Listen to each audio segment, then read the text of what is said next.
No, no, slick back. That's what I said. Slick back. No, nigga, I'm a pimp named Slick Back. Pimp named Slick Back. Pimp named Slick back. Nigga, are you deaf? I'm a pimp named Slick. Komponen penyusun darah manusia. Yang pertama ada plasma darah. Plasma darah terdiri dari 90% air dan 10% sisanya zat yang terlalu seperti protein, nutrisi, dan hormon. Air pada plasma darah berguna sebagai pelarut zat-zat lain, nutrisi sebagai cadangan makanan, protein yang terbagi menjadi albumin yang berguna untuk mempertahankan keseimbangan air, globulin untuk antibodi, fibrinogen untuk mengumpulkan darah, lisin memecah antigen, precipitin mengendapkan antigen, antifoksin menetralkan racun, opimisin memacu sifat fagosit pada leukosit.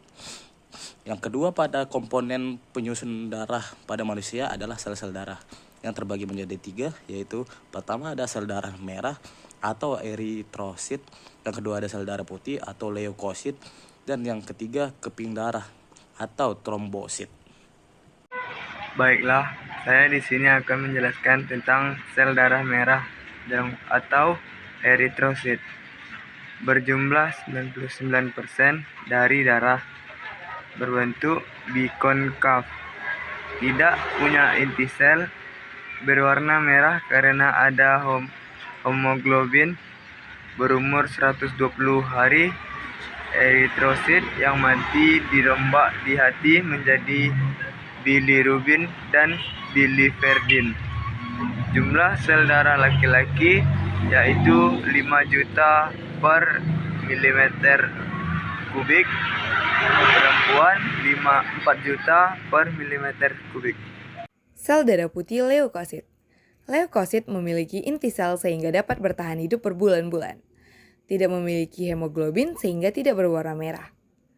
Leukosit dapat bergerak amobit, artinya gerakan sitoplasma memanjang sehingga sel bergerak perlahan.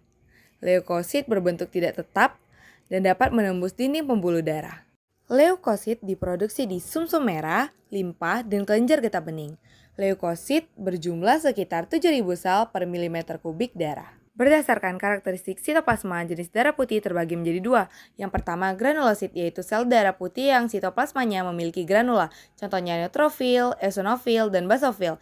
Yang kedua agranulosit, yaitu sel darah putih yang sitoplasmanya tidak memiliki granula. Contohnya limfosit dan monosit.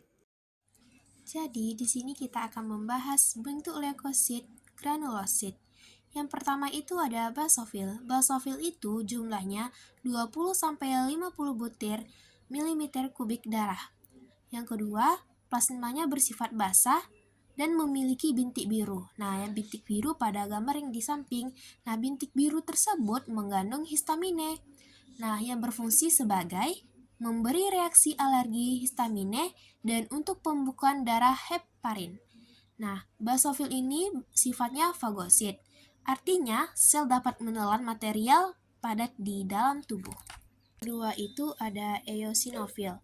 Nah, eosinofil ini jumlahnya 100-400 butir milimeter kubik darah. Plasmanya itu bersifat asam dan terdapat bintik-bintik merah pada gambar di samping. Nah, berperan dalam pertahanan terhadap parasit. Nah, eosinofil ini sifatnya sama dengan basofil tadi, yaitu bersifat fagosit. Ketiga ada neutrofil. Neutrofil itu jumlahnya 3.000-7.000 butir milimeter kubik darah. Yang kedua, plasmanya bersifat netral dan terdapat bintik merah kebiruan pada gambar di samping. Nah, selanjutnya berperan dalam memusnahkan bakteri, dan neutrofil ini sifatnya fagosit.